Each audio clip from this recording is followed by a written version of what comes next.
Imagina por un momento que vives en Lima a principios del siglo XX. Las calles empiezan a iluminarse con electricidad. El tranvía cruza la ciudad con un estruendo metálico que ya nadie nota porque se ha vuelto parte del paisaje. Llegan los primeros automóviles, esos artefactos ruidosos que asustan a los caballos y despiertan la curiosidad de los niños en las veredas. Y en los salones de las grandes casonas del centro histórico, hombres con frac negro y mujeres con vestidos traídos directamente de París discuten entre copas de vino importado el destino de toda una nación. ¿Cuántos son?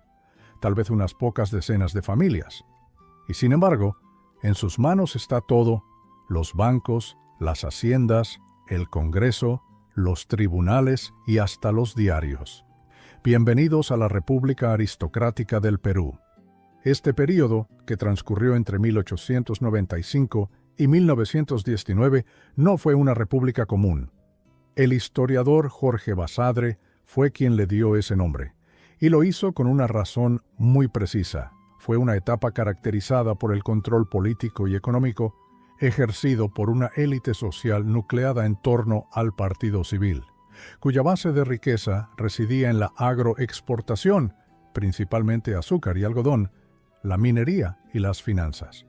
Un grupo pequeño, compacto, interconectado por lazos de sangre, de negocio y de complicidad política, que tomó las riendas del país y la sostuvo durante más de 2 décadas. Pero antes de entrar en el mundo de estas familias, vale la pena preguntarse: ¿cómo llegaron ahí? ¿Qué los puso en esa posición? Para entenderlo, hay que retroceder unos años. El Perú había salido devastado de la Guerra del Pacífico, ese conflicto catastrófico contra Chile, que concluyó en 1884 con la pérdida de territorios, la ocupación de Lima y la destrucción de gran parte de la economía nacional. Fue una herida profunda, una humillación histórica que dejó al país sin rumbo claro. Y en medio de esa ruina fue precisamente la élite económica la que encontró la manera de reconstruirse. No de reconstruir al Perú en su conjunto, sino de reconstruirse a sí misma, de consolidar sus haciendas, de acceder a créditos extranjeros, de recuperar el control del Estado. La oligarquía agroexportadora que emergió de ese proceso estaba estrechamente vinculada al capital inglés, que llegó al país de manera masiva en forma de inversiones, préstamos y concesiones. Y como brazo político tenía al Partido Civil, que no tardó en controlar el poder ejecutivo, el legislativo, el judicial y la propia educación universitaria. No era solo el gobierno, era todo el sistema. El inicio formal de este periodo llega en 1895, con la llegada al poder de Nicolás de Piérola. Como todos los mandatarios que lo siguieron durante la República Aristocrática, Piérola llegó al poder mediante elecciones, democráticamente, al menos en apariencia, pero con un detalle que lo cambia todo. Una ley impuso el voto directo y la condición de saber leer y escribir como requisito obligatorio para poder votar. Simple en apariencia, devastador en la práctica. La mayoría de la población peruana de ese tiempo, indígenas, campesinos, trabajadores rurales, era analfabeta, no por falta de inteligencia, sino porque el Estado nunca había construido escuelas para ellos.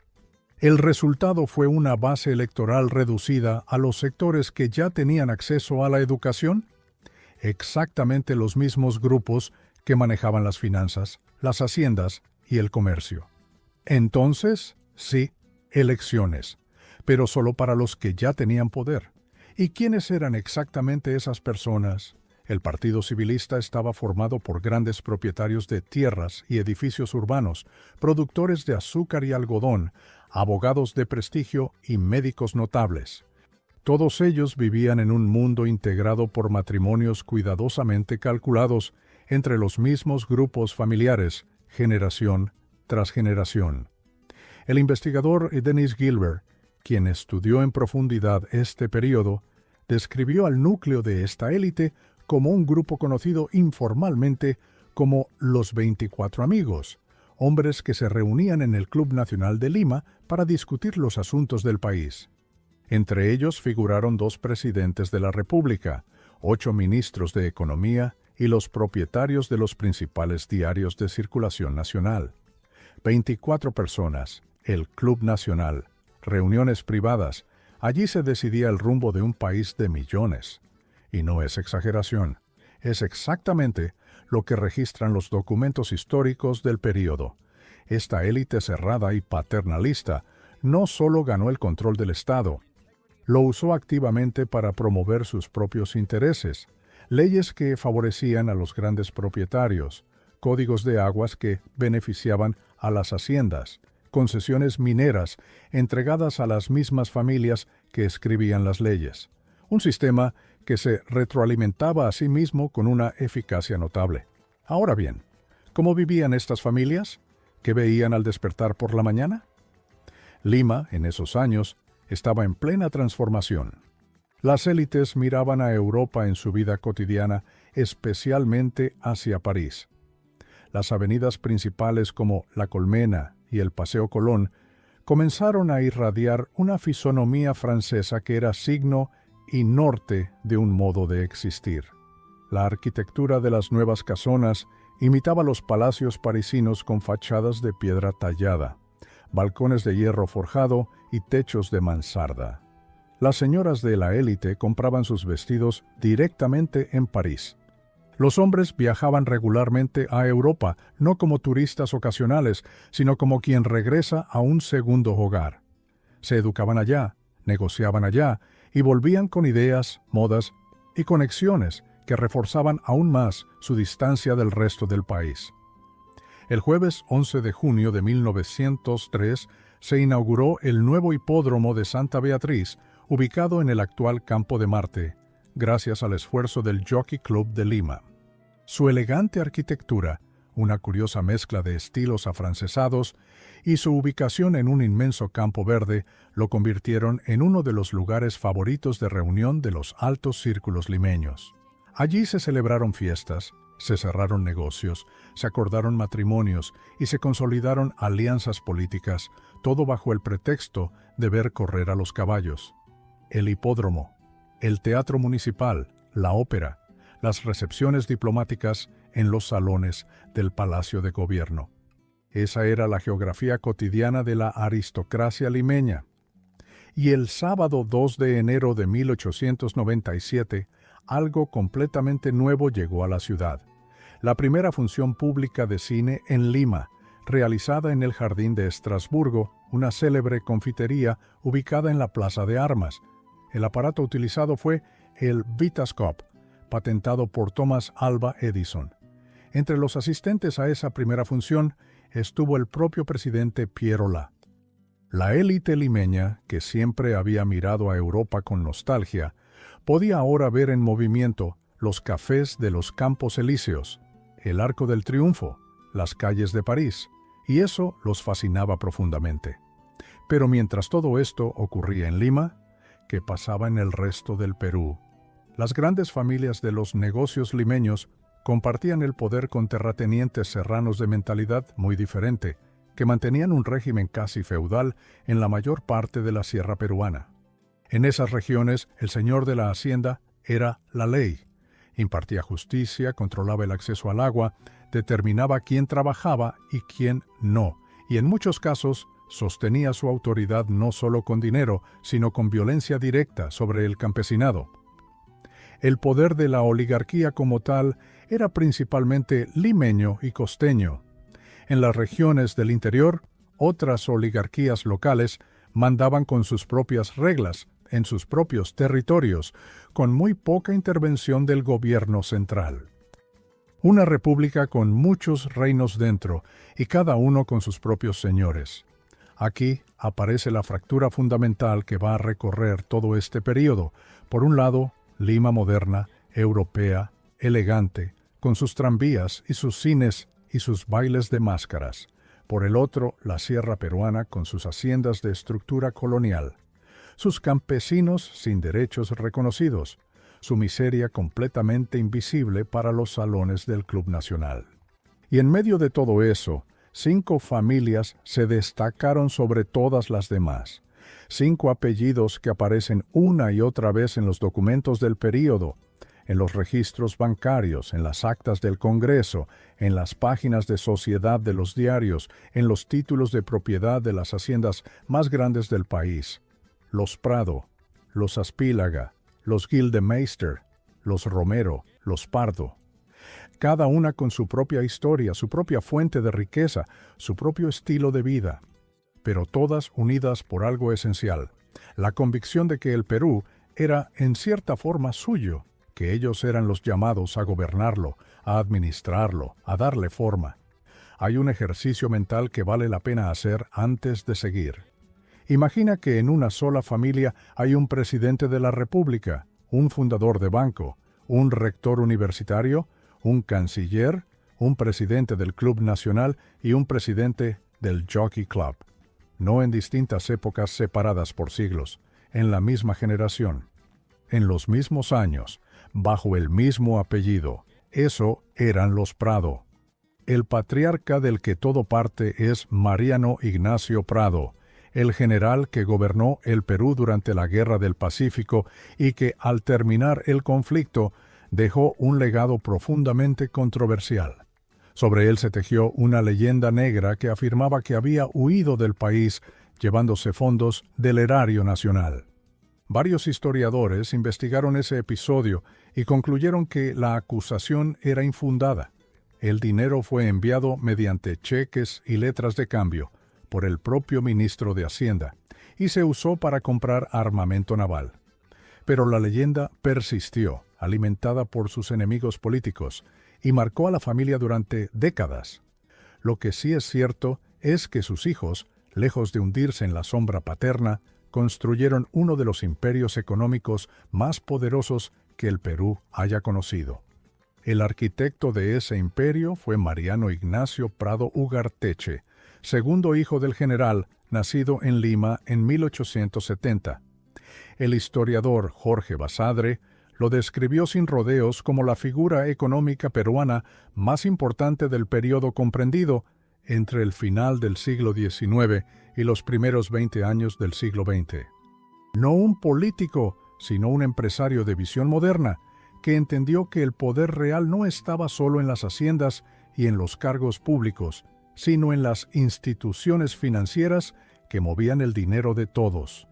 En 1899, Prado Ugarteche contribuyó a la fundación del Banco Popular del Perú, que se convertiría en la columna vertebral del llamado Imperio Prado.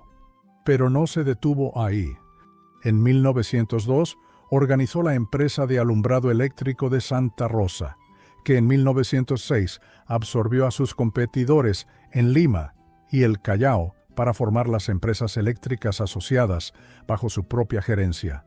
Los tranvías que cruzaban Lima, la electricidad que iluminaba las calles, el banco donde los ricos guardaban su dinero, todo pasaba, en algún punto, por las manos de los Prado, y al mismo tiempo sus hermanos ocupaban las posiciones más visibles del mundo político e intelectual.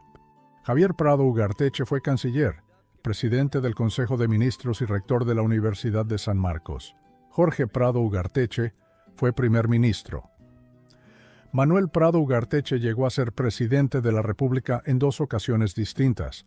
Un clan familiar que no dominaba solo la economía, dominaba las instituciones del Estado desde adentro. ¿Cómo vivían? La respuesta está en los detalles de sus casas. Mariano Ignacio Prado Ugarteche residía en una casona del Jirón, Cusco, en el centro histórico de Lima, que era a la vez hogar familiar y museo. Sus paredes albergaban retratos pintados por artistas europeos, muebles del siglo XVIII, lámparas de bronce y cristal importadas de Francia, espejos en pan de oro al estilo Luis XV. Fue uno de los primeros coleccionistas de arte y antigüedades del Perú.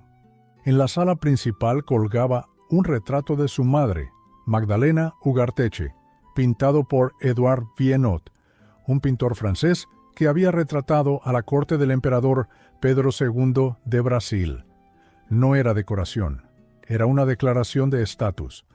Mariano Ignacio Prado fue presidente del Club Nacional en 2 periodos y presidente del Jockey Club del Perú entre 1916 y 1921. Allí, en esos espacios exclusivos, es donde se tomaban las decisiones reales, no en el Congreso, no en los despachos oficiales. En el Club Nacional, tomando té y discutiendo entre iguales quién sería el próximo ministro, qué ley convenía aprobar, qué contrato firmar. Los Prado representaban algo que el resto de la oligarquía no siempre tenía, una visión capitalista moderna. Mientras otras familias apostaban por la tierra y la exportación agraria, los Prado apostaron por los servicios urbanos, la banca y la industria. Fueron, en cierta forma, los primeros empresarios modernos del Perú. A cientos de kilómetros de Lima, en el norte del país, el poder tenía otro rostro, uno más rural, más imponente, más antiguo.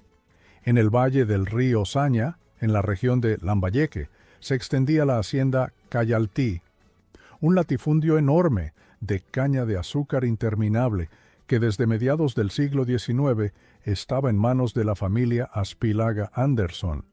Los Aspílaga eran lo que en el Perú de esa época se conocía como los varones del azúcar. No era un título oficial, por supuesto. Era algo más poderoso que eso. Era una descripción de la realidad.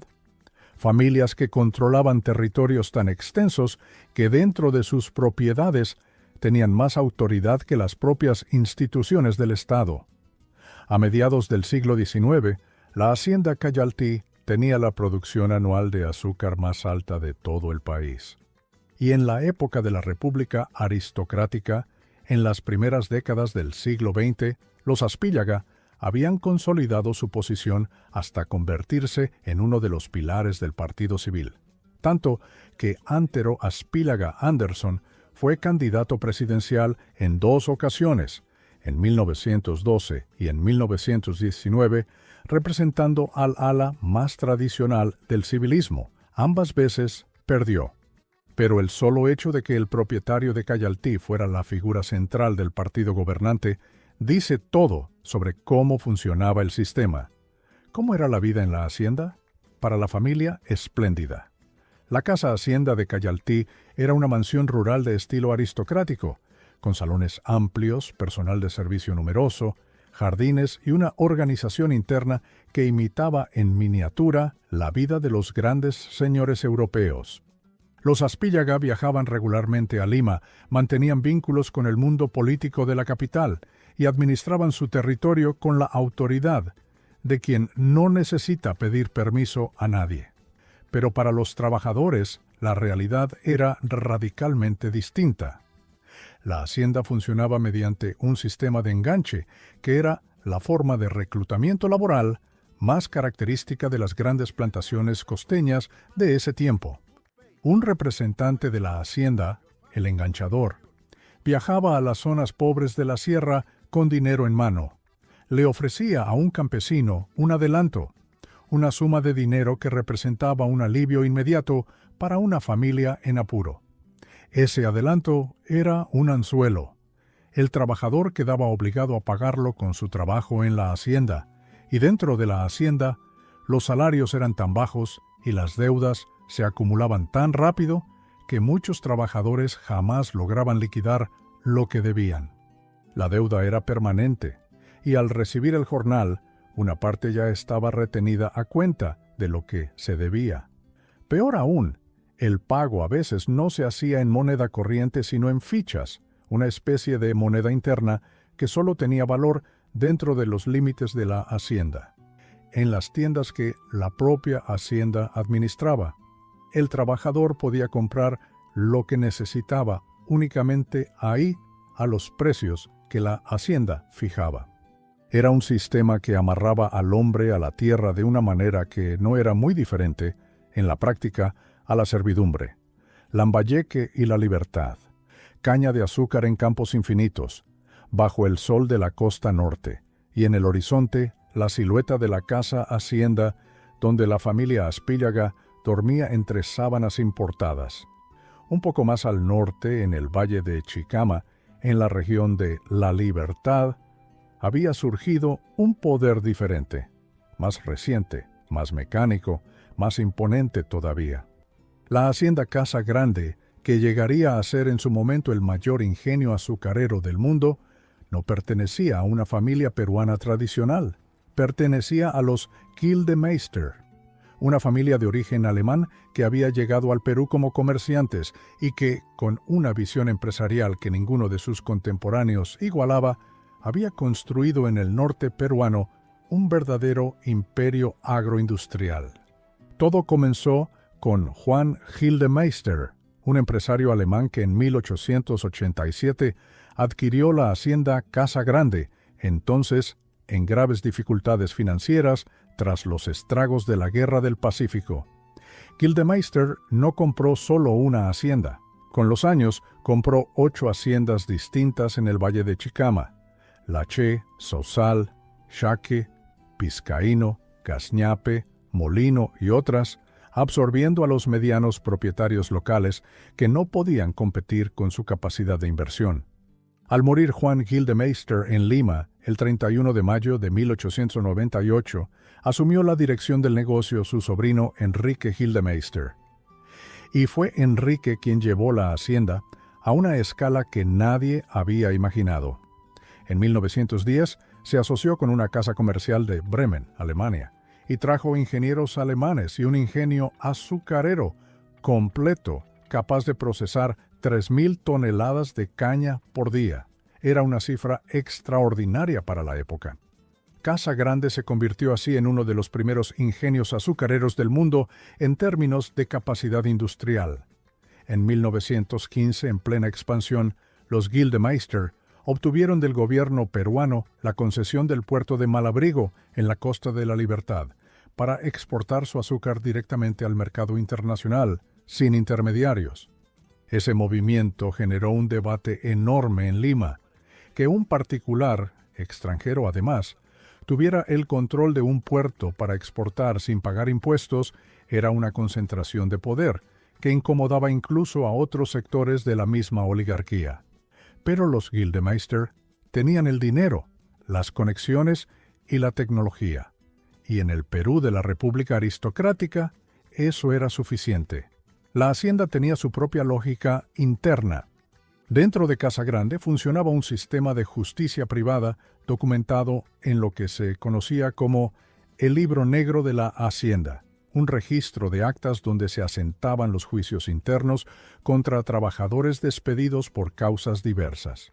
Los Gildemeister administraban su propiedad como un estado dentro del estado, con sus propias reglas, su propio orden, su propia disciplina.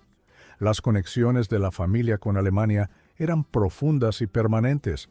Traían tecnología europea, hablaban alemán en sus reuniones de negocios y mantenían vínculos directos con las casas comerciales de Bremen.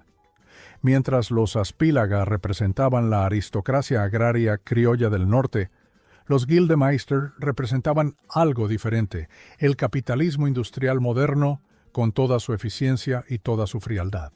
Y así se iban trazando los contornos de ese Perú aristocrático, una familia que controlaba los bancos y la electricidad de Lima, otra que era señora absoluta de las tierras de Lambayeque, otra que había convertido el Valle de Chicama en una fábrica de azúcar a escala global.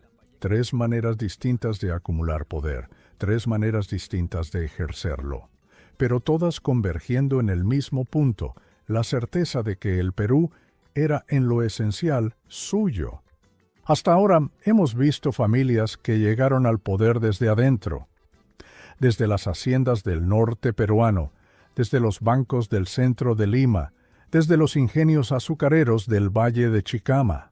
Familias que heredaron apellidos, tierras y conexiones que venían de generaciones atrás. Pero la historia de los Romero es diferente y merece que se cuente bien. Todo comienza con un muchacho de 16 años que en 1874 deja su pueblo en España, Soria, en la región de Castilla, y cruza el Atlántico sin más capital que el instinto comercial y la disposición de trabajar. Su nombre es Calixto Romero Hernández, y lo que va a construir en el norte del Perú a lo largo de las siguientes décadas es uno de los casos más fascinantes de ascenso económico en la historia peruana. Calixto no llega directamente al Perú. Primero recorre América Central y el Caribe, haciendo pequeños negocios de comercio, aprendiendo los ritmos del mercado latinoamericano, desarrollando el olfato para detectar oportunidades donde otros no las ven. Y en uno de esos viajes llega a Catacaos, un pueblo en las afueras de Piura, en la costa norte peruana. Lo que ve lo deja sin palabras. Miles de personas usando sombreros de paja toquilla, tejidos con una habilidad artesanal extraordinaria, y nadie los exporta de manera organizada. Nadie ha pensado en llevar esos sombreros a los mercados de Europa y Estados Unidos, donde el accesorio de paja fina es un artículo de moda codiciado. En 1888, junto a su socio Manuel Torres, Calixto Romero se instala definitivamente en Piura e invierte todos sus ahorros en el negocio de la exportación de sombreros. El inicio es modesto, casi artesanal, pero funciona. Y cuando algo funciona, Calixto no se queda quieto. Con las ganancias de los sombreros empieza a exportar cueros de res y de chivo, productos muy demandados por las tiendas de ropa exclusivas de Nueva York y Londres. Sus principales clientes internacionales son las firmas Fred Probst y Hirschel Feldman, ambas de Nueva York, conexiones que demuestran que este comerciante español había aprendido muy rápido cómo funcionaba el comercio global. Pero el gran salto viene con el algodón. Piura, con su clima seco y sus tierras fértiles irrigadas por los ríos costeros, produce un algodón de fibra larga reconocido en el mercado internacional como uno de los mejores del mundo. Calixto lo ve. En 1893 compra una máquina desmotadora de algodón a una firma de Nueva York y empieza a procesar el acopio de la región. Poco a poco, algunos propietarios de tierras le pagan con terrenos en lugar de dinero. Así, sin buscarlo directamente, Calixto Romero comienza a acumular tierra. Sus primeras parcelas están en Narigualá, en los valles de Sechura y Chulucanas. Y donde hay tierra, hay producción, y donde hay producción, hay dinero. En 1902 da el paso que va a cambiar la escala de toda la operación. Adquiere acciones del Banco Italiano de Lima, la institución que décadas después se convertiría en el Banco de Crédito del Perú, un comerciante de sombreros de Piura, convertido en accionista bancario de la capital. La distancia entre esos dos puntos es enorme, y la recorrió en menos de 15 años. En 1917, con la fortuna consolidada, Calixto Romero se retira de los negocios y regresa a España. Deja en manos de sus hijos, Feliciano del Campo Romero y Dionisio Romero Iturrospe, un grupo empresarial con haciendas algodoneras, conexiones internacionales y participación bancaria. Una base que la segunda generación va a expandir con decisión. Los Romeros son, dentro del paisaje de la República aristocrática, una historia que incomoda un poco a la oligarquía tradicional.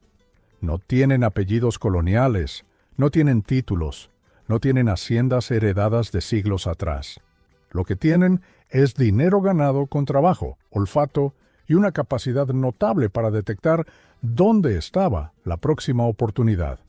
Son el ejemplo de que la República aristocrática, aunque cerrada y excluyente en muchos sentidos, tenía grietas por donde podía colarse alguien que tuviera suficiente determinación y suficiente capital.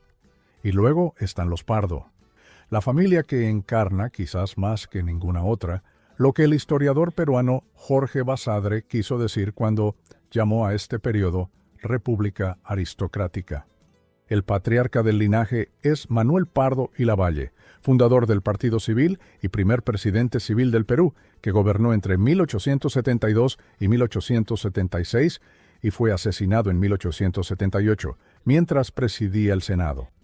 Su muerte fue una herida en la familia, pero no la destruyó. Al contrario, sus hijos crecieron con esa historia como peso y como orgullo, y varios de ellos llegaron a ocupar posiciones de poder notables.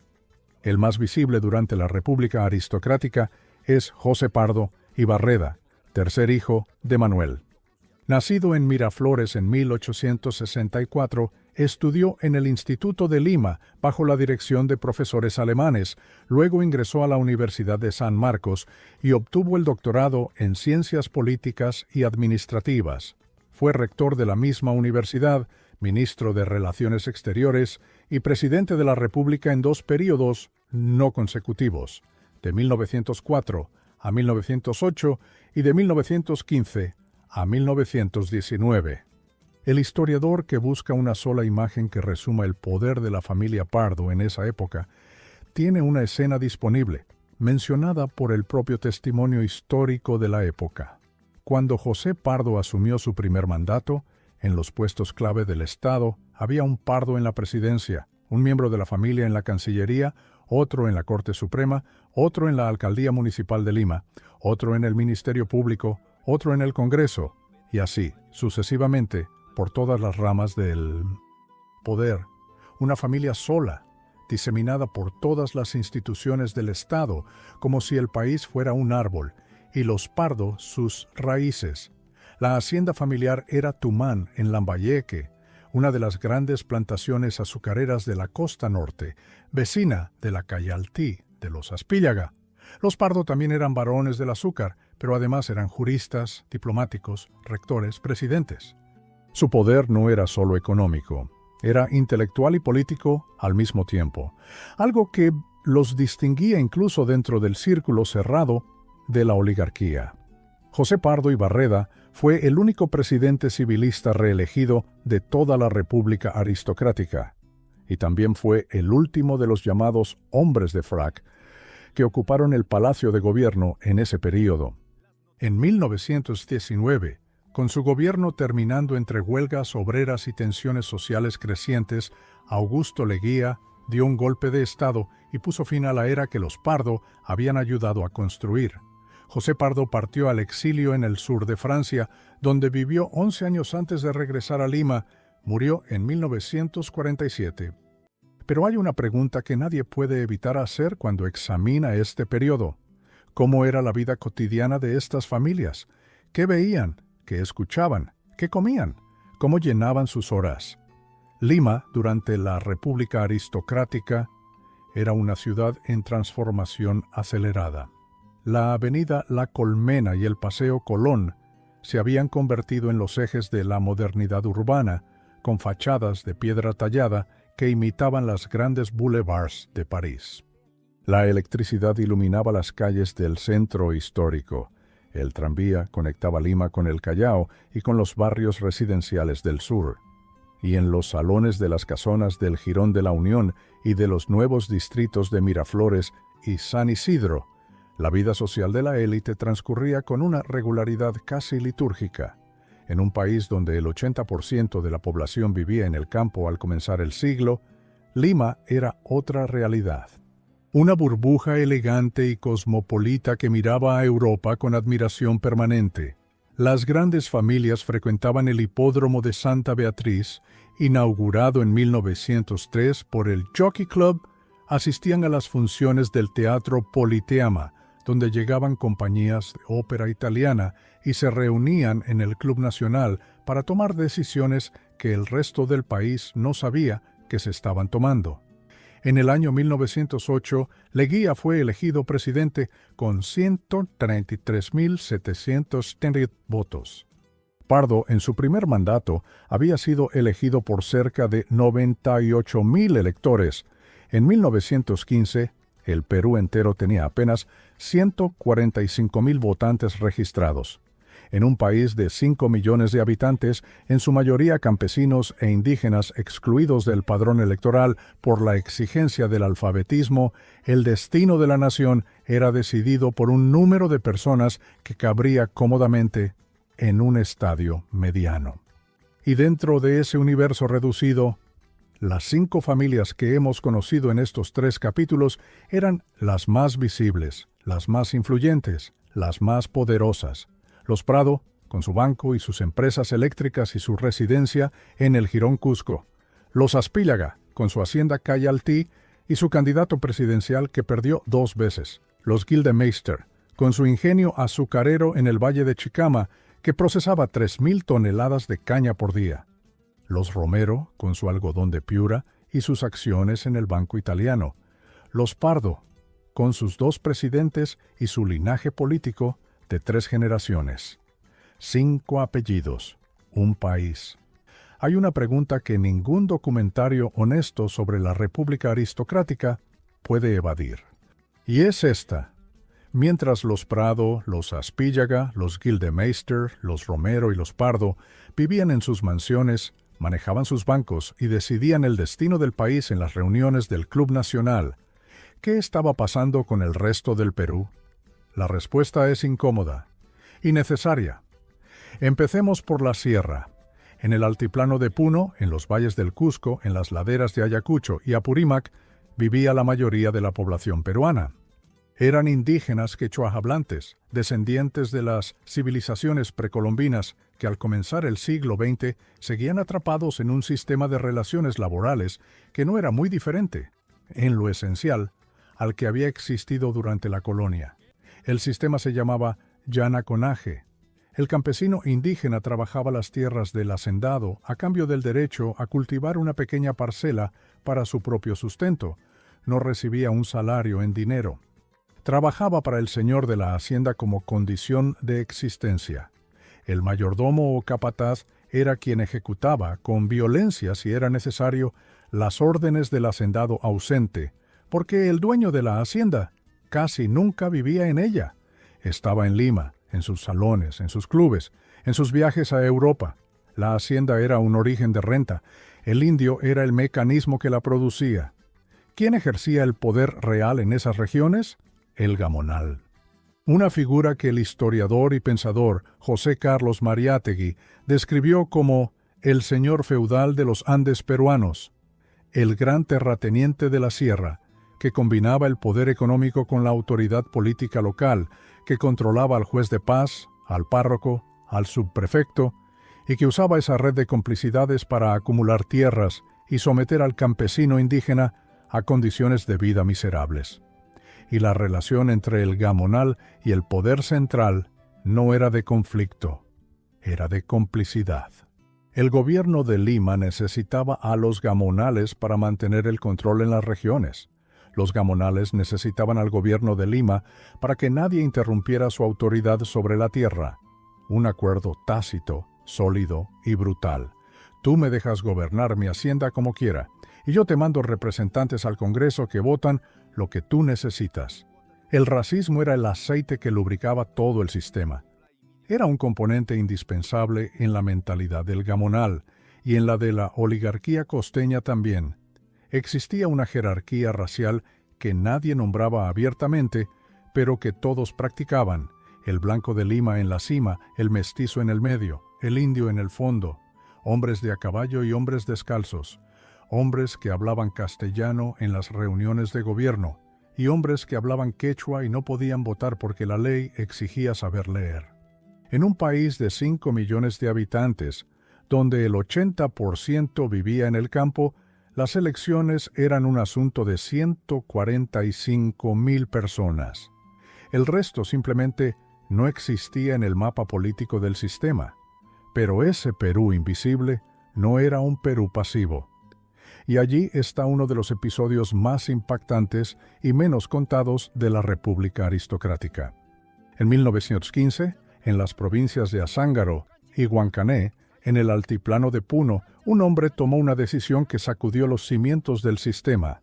Era el mayor de caballería Teodomiro Gutiérrez Cuevas, un militar peruano que desde su paso como subprefecto de Chucuito en 1903 y 1904 había suprimido los trabajos gratuitos impuestos a los indígenas y abierto escuelas para sus hijos, enfrentándose directamente a los hacendados de la región. En 1915, vuelve clandestinamente a Puno y adopta un nombre quechua que iba a quedar grabado en la historia: Rumi Maki, mano de piedra en quechua. Rumi Maki se proclamó general y supremo director de los pueblos y ejércitos indígenas del Estado Federal del Tahuantinsuyo. Su objetivo declarado era restaurar el Inca, recuperar las tierras arrebatadas a las comunidades indígenas por los gamonales y crear un estado independiente en los Andes. En diciembre de 1915, organizó una revuelta con alrededor de 10,000 campesinos en el altiplano puneño. La consigna era restaurar el Tahuantinsuyo, el reino de los cuatro suyos, el nombre quechua del imperio inca.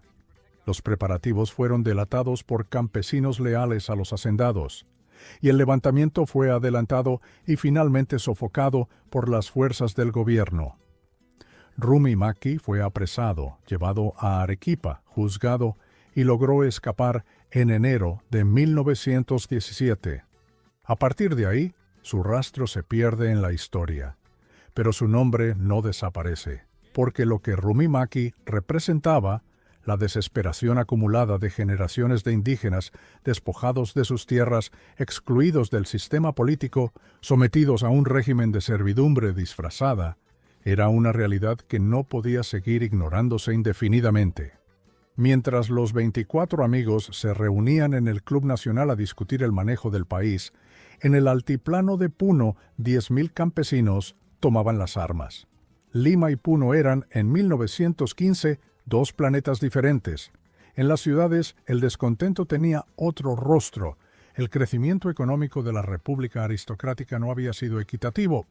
La Primera Guerra Mundial, que estalló en Europa en 1914, tuvo un efecto paradójico sobre el Perú. Disparó las exportaciones hasta en un 300%, porque Europa necesitaba materias primas y el Perú las producía. Los agroexportadores, las familias del azúcar, del algodón, de los minerales, se enriquecieron todavía más. Pero al mismo tiempo, muchos agricultores dejaron de producir alimentos para el mercado interno y se volcaron a cultivar algodón y caña, que se pagaba mejor. El resultado fue escasez de alimentos en Lima y las ciudades costeñas. Los precios subieron. El jornal de un obrero que ya era magro compró cada vez menos, y la inflación golpeó con fuerza a los trabajadores que no tenían tierras ni ahorros, ni ningún colchón que los amortiguara. En enero de 1919, Lima vivió algo que no había vivido antes con esa intensidad: una huelga general. Los obreros salieron a las calles reclamando la jornada laboral de 8 horas. Panaderos, portuarios, textiles, artesanos, las fábricas de Bitarte se detuvieron. El puerto del Callao se paralizó. La ciudad aristocrática, acostumbrada a ver el trabajo como algo que hacían los otros, se encontró de pronto con que los otros habían dicho basta. El presidente José Pardo y Barreda, el último de los hombres de frac de la República Aristocrática, tuvo que ceder. La jornada de 8 horas fue reconocida. Era la primera conquista laboral de escala nacional en la historia peruana.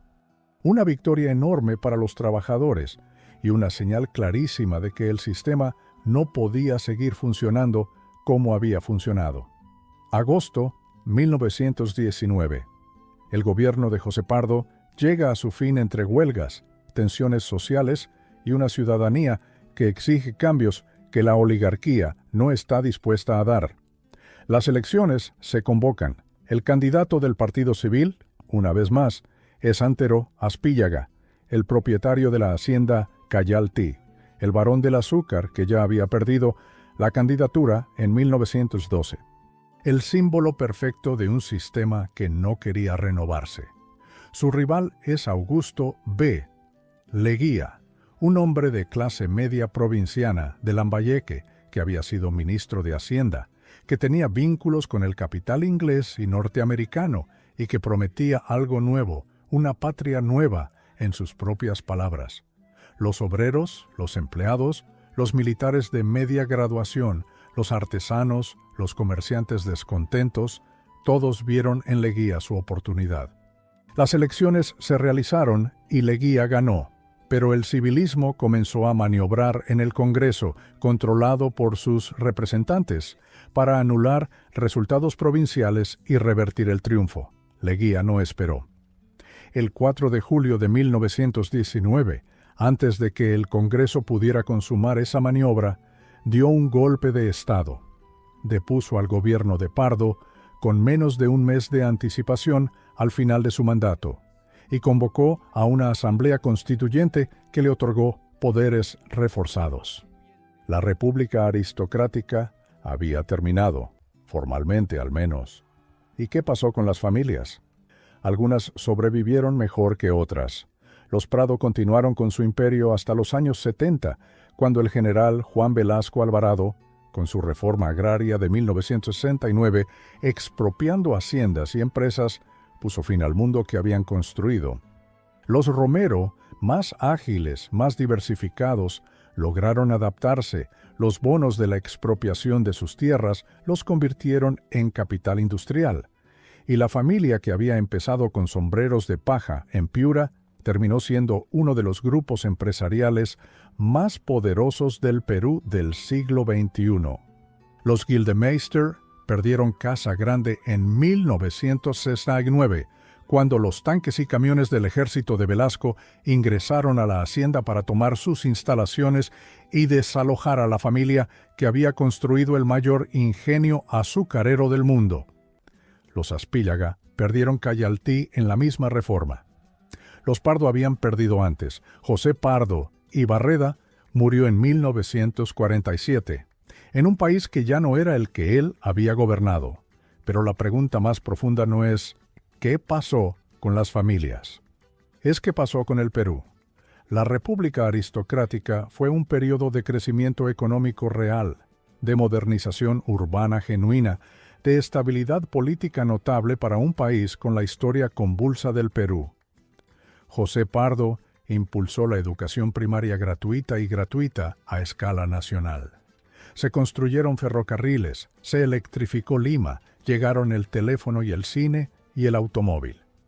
El Perú se insertó en el mercado mundial con una solidez que no había tenido antes. Pero todo eso ocurrió sobre una base de exclusión sistemática y deliberada.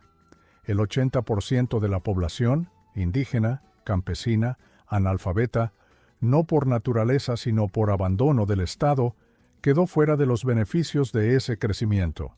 La riqueza fluyó hacia arriba, hacia Lima, hacia las haciendas de la costa norte, hacia los bancos y las casas de inversión, hacia los salones del Club Nacional. El Perú aristocrático fue un país que quería parecerse a París y que nunca preguntó si Puno lo acompañaría en ese viaje. Y Puno respondió, a su manera, en 1915, con Rumi Maki, con 10.000 campesinos en el altiplano, con una proclama en quechua que nadie en el Club Nacional leyó, pero que era la voz de la mitad del país diciéndole a la otra mitad que existía, que no iba a desaparecer, que tarde o temprano iba a ser escuchada. Así vivían las 5 familias más poderosas del Perú durante la República Aristocrática, en palacios reales, con fortunas reales, con un poder real que duró décadas, pero siempre sobre el mismo suelo que pisaban millones de personas a quienes el sistema nunca consideró dignas de formar parte de la historia, hasta que decidieron escribirla ellas mismas.